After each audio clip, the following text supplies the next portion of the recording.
Ọlábísí Ẹ̀dújọbí ló ń pèdè lọ́wọ́ lórí ètò yín ètò wa Bisi Ologe Show lórí MITV UHF 43 àti DSTV Channel 255. Ètò tẹ́tí ń wò nípa àwọn òde àríyá lóríṣiríṣi bíi ìgbéyàwó, ọjọ́ ìbí, ìsọmọlórúkọ, àjọ̀dún, ìfilọ́lẹ̀, ìsìnkú àgbà, àwọn ìpolówó ọjà lóríṣiríṣi náà ò gbẹ́yìn o. Aago 8 sí 9 alẹ́ ní gbogbo ọjọ́ ìsinmi lẹ́ẹ̀ máa bá ọmọ yín pàdé láwọn òde àríyá ti ilẹ̀ yìí àtòkè òkun lóríṣiríṣi lórí MITV. Fún ìpolówó ọjà yín ẹ pè sórí 0803 329 1869 àti 0812 158 4400 tàbí sórí ímeèlì wa bisiologe@yahoo.com. Bó sì jẹ́ lórí wẹ́bsáìtì wa www.bisiologeshow.com. Bisi Ologe ló ń pèdè lórí tẹlifíṣàn. Bisi Ologe mo lójú.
Ìbọn wáyé ọlọ́pàá lọ́wọ́ lójijì nígbà rẹ̀ àwọn àpapọ̀ bọ́ orí 20 náírà.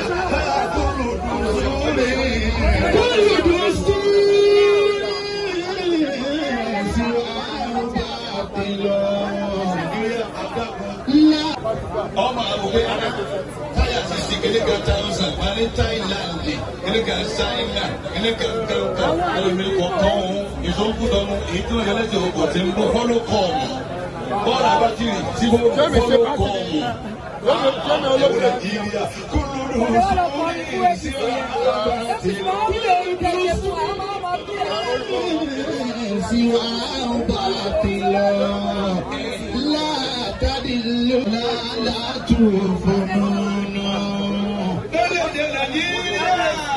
òfin lọ gbá òfin tó mú tálíkà tẹ́fì báyìí ti iṣu ní cemetery market nínú yẹ kó mú mínísítà tó bá dé pé lùkùrẹ́ ní bàbá láwọn aláṣẹ rẹ̀ tí ó ṣe bí ìdánilẹ́kọ̀ọ́ Muhammad sallallahu alayhi wa sallam. Bẹ́ẹ̀ bá lè gbọ́dọ̀ páàkì sí ọmọ mínísítà tí èdè tó 27 years yóò máa gbé ọkọ̀ ńlá bọ̀ yóò ti páàkì ibẹ̀. Bẹ́ẹ̀ bá ti wá sọ́mọ́ yóò gbé èmi ọmọ mínísítà kínní ọmọ sínétọ̀ kínní. Àwọn gómìnà wà gbé carry on yóò dáadáa. Bọ́dá.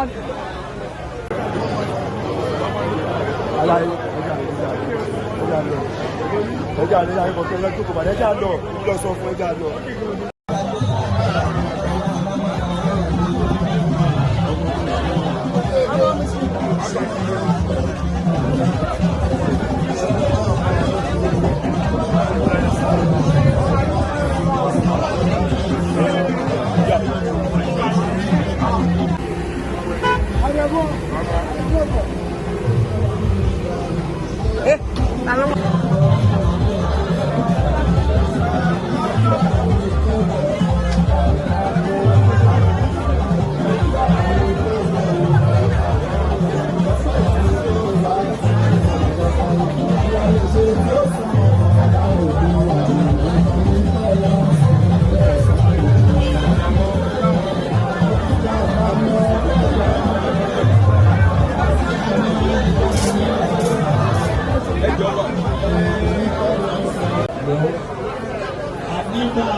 Ọlọ́run ló wà fún wa lówó, à ń kówó.